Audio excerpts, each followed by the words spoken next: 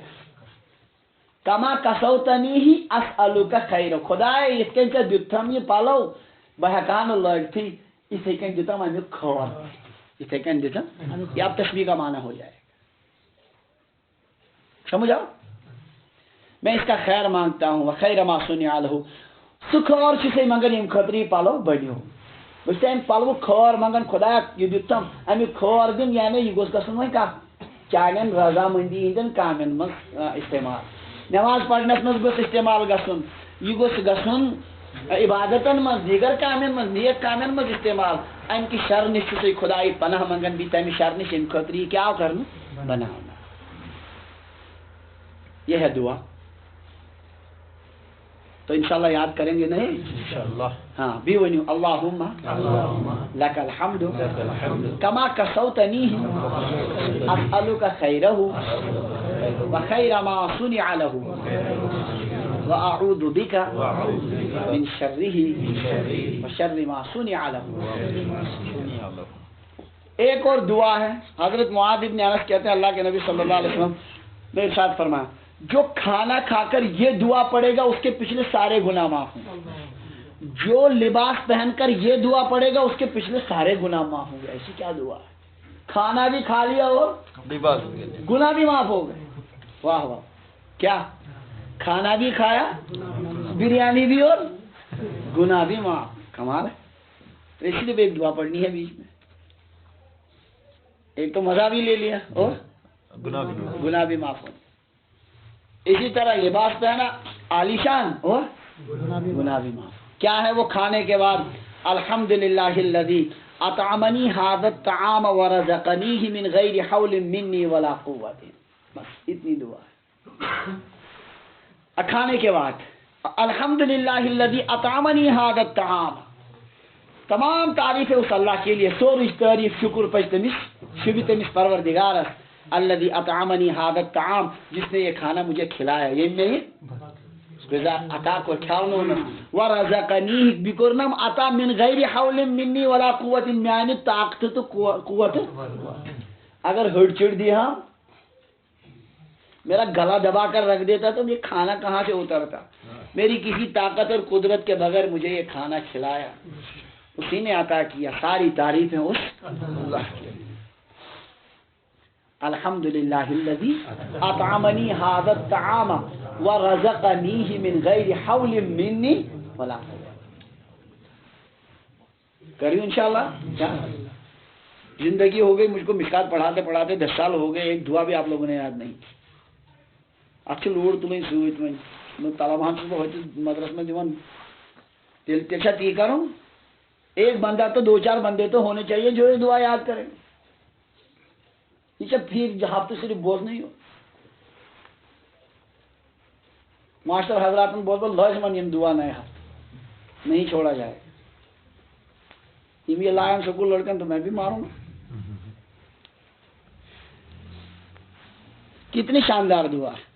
اور یہ روایت تو ہے ترمذی اور ابو داؤد شریف میں. امام ابو داؤد شریف میں مزید ایک جملہ ہے ومن لبس ثوبا، جس نے کپڑا پہنا پھر یہ دعا کی الحمدللہ الذی کسانی ھذا، تمام تعریف اس اللہ کے لیے جس نے مجھے یہ کپڑا پہنایا. ورزقنیہ من غیر حول منی ولا قوت، اور مجھ کو یہ پہنایا، مجھ کو عطا کیا بغیر کسی میری طاقت اور قوت کے.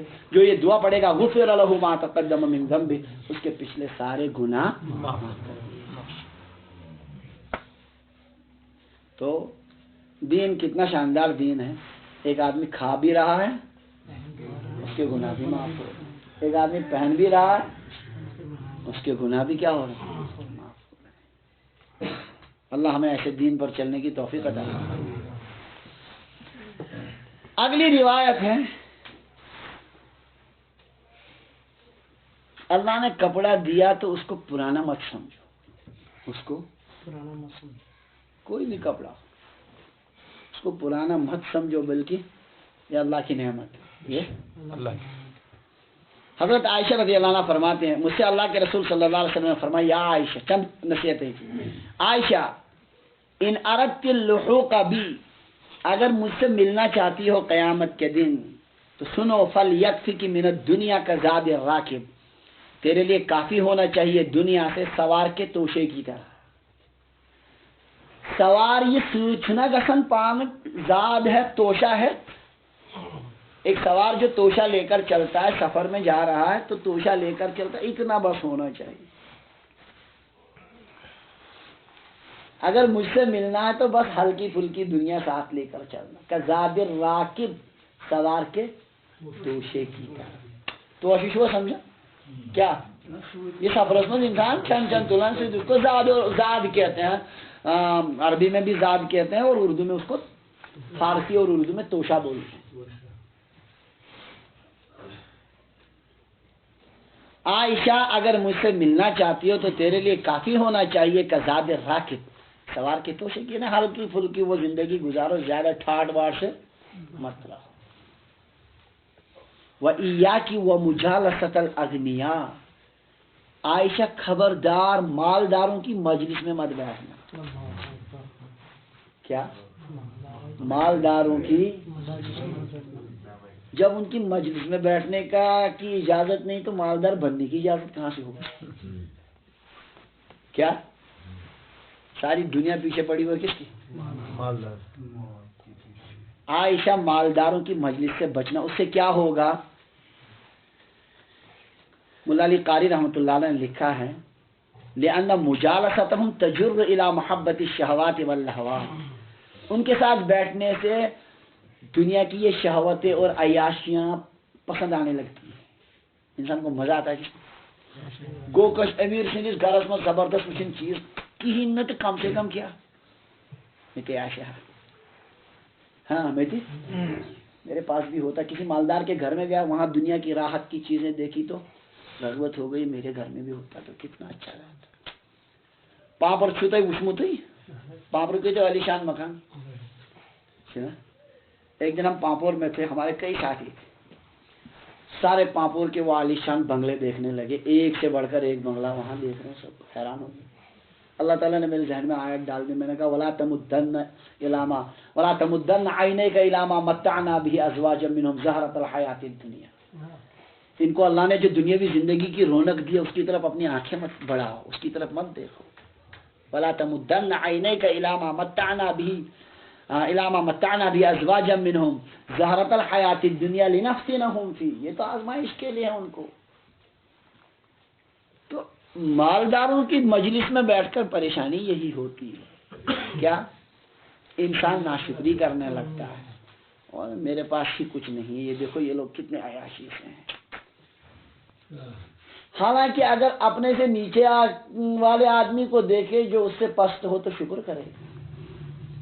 زہ گژھنہ کش کوشرن توفیق گجرنی ٹینٹ وچھت کرو شکر میانہ خدائے میں پنن مکان کورمت چھا تمس کا شکر گجرن ٹینٹ وچھت۔ البتہ اگر کانسی وزل ٹین دیت میں روت دینے، کسی کا سرخ رنگ کا ٹین دیکھا مکان میں عالیشان لگا ہوا، وہ دیکھ کر ناشکری کے جذبہ، دیکھو اس نے اتنا اچھا مکان بنا لیا، میرے پاس نہیں۔ بہت سے کھانا بدوش لوگ ہیں جو یہاں وہ آج اتنی شدید سردیوں میں بھی ٹینٹوں میں ہیں، وہ اوپر لگا ہوا وہ مطلب یہ مختلف ہلکے ہاں پلاسٹک کے وہ کاغذات لگے ہوئے ہیں ان کے اوپر، اسی میں وہ لوگ رات بسر کرتے ہیں۔ وہ دیکھ کر کبھی ہم نے شکر نہیں کیا کہ اللہ کا شکر، ہمیں تو اپنا مکان ہے عالی شان، الحمدللہ رہتے ہیں، ٹھاڑ باٹ سے کوئی پریشانی نہیں، لیکن بڑے کا مکان دیکھ کر ناشکری ضرور پیدا ہوتی ہے۔ اس لیے آپ نے منع کیا ایاک ومجالسۃ الاغنیاء، عائشہ مالداروں کی مجلس سے دور رہنا۔ ایک جملہ لکھا مولا علی قاری نے، وہ میں ذرا سنانا چاہتا ہوں۔ لا تنظر الى ارباب الدنیا فان بریق اموال الاغنیاء یذهب بروق حلاوت الفقراء. اس کا ترجمہ تو صحیح سے مشکل ہے لیکن تھوڑا مفہوم میں سمجھاتا ہوں. دنیا والوں کے مال کی طرف، دنیا والوں کی طرف مت دیکھو، اس لیے کہ مالداروں کے مال کی چمک فقراء کی حلاوت کی رونق کو ختم کر دیتا ہے. ان کے مالداری کی کیا ہے؟ وہ چمک اور جو رونق ہے، وہ جو فقراء کے پاس حلاوت ہے وہ کیا ہو جاتی ہے؟ ختم. اس کے بعد آپ نے فرمایا ولا تستخلقی ثوبا، عائشہ کسی کپڑے کو پرانا مت سمجھنا، کسی کپڑے کو پرانا مت سمجھنا. حتی ترقعیہ، یہاں تک کہ تم اس میں پیوند لگاؤ، یہاں تک کہ تم یوتکال میں کیا لگایا؟ دوج لا گیا. پیوند یعنی کپڑا پھٹ جائے تو پیوند لگا لینا. کپڑے کو کبھی پرانا مت، پیوند لگنے کے بعد بھی پہننا. اس مجلس میں کسی کے کپڑے میں پیوند نہیں ہوگا. چھا وہ زمانہ گیا، بچپن میں تو ہوتے تھے، آپ تو کسی کے یہاں بھی نہیں. چھا الحمدللہ کا جی ایک صاحب ہیں وہ بھی بہت اندر ہے. نہیں یہ نہیں ہے، باہر کے کپڑے میں پیوند. حضرت عمر رضی اللہ تعالیٰ عنہ ایک دفعہ خطبہ دے رہے تھے تو ان کی قمیص کے 12 پیوند. تو عائشہ کسی کپڑے کو پرانا مت سمجھنا، وہ پیوند لگ جائے تب بھی پہنتے رہے. اب تو آج اگر کوئی پیوند لگا ہوا کپڑا پہنے گا اس کو نکاح کہیں نہیں ملے گا، اس کی شادی ہی نہیں ہوگی.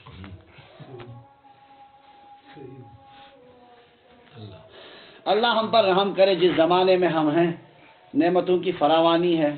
آدمی اگر مر جائے شکر کرتے کرتے تب بھی کم ہے، لیکن پھر بھی نہ شکر، پھر بھی نہ شکر. اللہ نے سب کچھ دے رکھا ہے.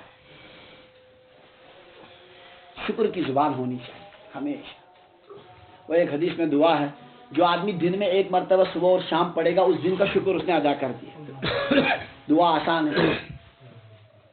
اللہم صبح کے وقت کہے اللہم ما اصبح بی من نعمت او باحد من خلقک فمنک وحدک لا شریک لک فلک الحمد ولک الشکر.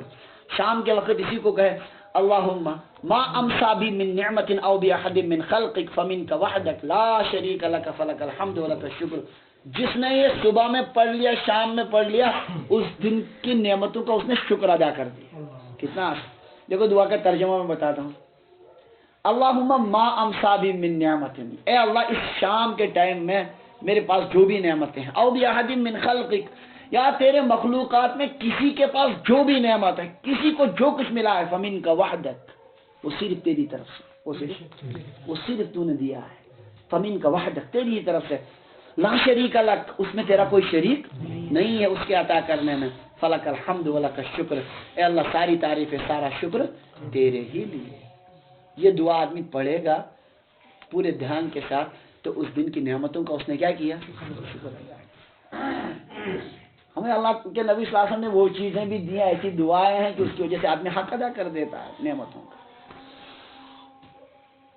بہرحال اس میں یہ فرمایا کسی کپڑے کو پرانا، اور اگر کپڑے میں پیوند لگے اس کے باوجود بھی اس کو پہن.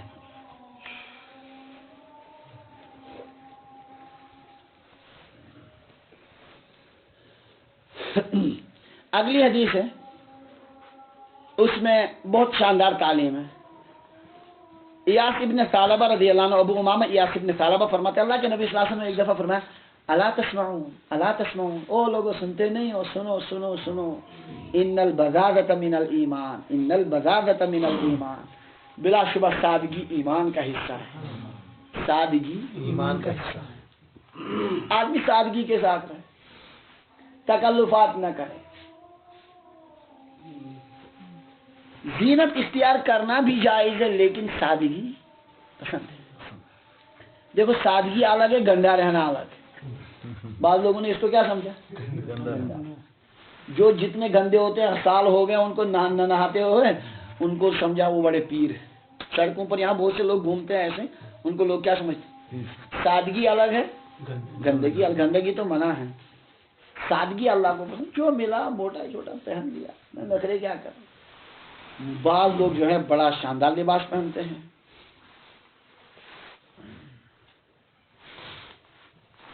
دکھاوے کے لیے کہ نظر آئے ہاں یہ بڑے علامہ ہیں اور بڑے ماشاءاللہ وہ مالدار ہیں، اس طرح یعنی دکھاوے کا لباس، یہ تکلفات شریعتاً پسند ہے۔ صحابہ رضی اللہ عنہ کی ایک عادت بڑی شاندار تھی، ملا تو شاندار ملا وہ بھی پہن لیا، اور بالکل ہلکا ملا وہ بھی۔ بہت سے لوگ تو ایسے ہیں کہ اگر ان کو ہلکا پھلکا لباس ہوگا وہ باہر نکلیں گے ہی نہیں گھر۔ سادگی ایمان کا حصہ، سادگی کے مطلب جس میں تکلفات نہ ہو، جس میں تکلفات نہ ہو، زبردستی کسی طرح بنسور کر۔ ایک آدمی کی عادت ہے کبھی وہ باہر نکلتا ہے تو وہ استری جو ہوتی ہے نا پریس، اس کا پورا وہ لکیر بنی ہوئی ہونی چاہیے، اس کے بغیر وہ کپڑا پہن ہی نہیں سکتا۔ یہ تکلفات، یہ کیا ہے؟ سادگی کے ساتھ لباس میں سادگی پسند ہے۔ یہ لباس کا ایک بنیادی اصول، جو لباس کے میں نے اصول بتایا تھے، اس میں ایک اصول یہ ہے کیا؟ سادگی۔ ان البذاذۃ من الایمان، بلا شبہ میانہ روی، سادگی یہ ایمان کا حصہ ہے۔ آدمی سیدھا سادہ لباس اختیار، بہت ٹھاٹ باٹ سے نہ رہے۔ زینت کا لباس بھی جائز ہے لیکن سادگی پسندیدہ ہے، سادگی ایمان اس پر ابھارتے آدمی رہے سیدھا سا۔ الحمدللہ ہمارے اکابر بزرگ سب اسی طرح، ان کو دیکھے تو اندازہ بھی نہیں ہوگا کہ یہ کوئی عالم ہے، یہ کوئی مطلب کچھ جاننے والا ہے، ایک دم سیدھا سادہ طریقہ۔ آختاب کو شیت کال نہیں تم دوپہر ٹو پیاش تم نیرنی نہیں نبر مفلاراتی کو سوڑی آسن ترائیت چگاتی کو بڑ پہن آسن، دور سے نظر آئے کہ ہاں وہ فلاں سوار ہے۔ سادگی پسندی۔ آخری حدیث جو ہم نے پڑھی تھی بس اس کا ترجمہ کرتے ہیں۔ ابن عمر رضی اللہ عنہ فرماتے اللہ کے رسول صلی اللہ علیہ وسلم نے ارشاد فرمایا، من لبس ثوب شہرت فی الدنیا، جس نے دنیا میں شہرت کا لباس پہنا، کس کا؟ البسہ اللہ ثوب مذلت یوم القیامہ، اللہ قیامت کے دن اس کو ذلت کا کپڑا پہنائے۔ جس نے دنیا میں شہرت کا لباس، شہرت کے لباس کا مطلب تکبر کے طور پر، فخر کے طور پر، میں بازار سے نکلوں پوری دنیا حیران ہو جائے اس نے کیا پہن رکھا ہے، اس طرح تکبر کے طور پر کیا کرنا، ہاں شہرت کے لیے لباس پہن رہا ہے، ساری دنیا حیران ہو جائے۔ جیسے اخبار میں ایک دفعہ میں نے پڑھا، وہ امریکہ کا صدر آیا تھا باراک اوباما، مودی نے 10 لاکھ کا کپڑا پہنا تھا اس نے۔ کتنے کا؟ 10 لاکھ۔ غریب عوام مر رہی ہے بھوک سے، اس نے 10 لاکھ کا کپڑا پہنا تھا۔ تو جس نے شہرت کا لباس پہنا اس کو اللہ ذلت کا لباس پہنا ہے۔ اور اس میں ایک اور بھی لکھا ہے، مولا علی قاری رحمۃ اللہ شاندار بات لکھی ہے، وما يتخذ المتزہد لیشہر نفسہ بالزہد۔ بعض لوگ جو زہد کا لباس پہنتے ہیں ترک دنیا کا، تاکہ سب کو معلوم ہو جائے بڑے پہنچے ہوئے بزرگ ہیں، ہاں زاہدانہ لباس پہن رکھا ہے۔ کیسا؟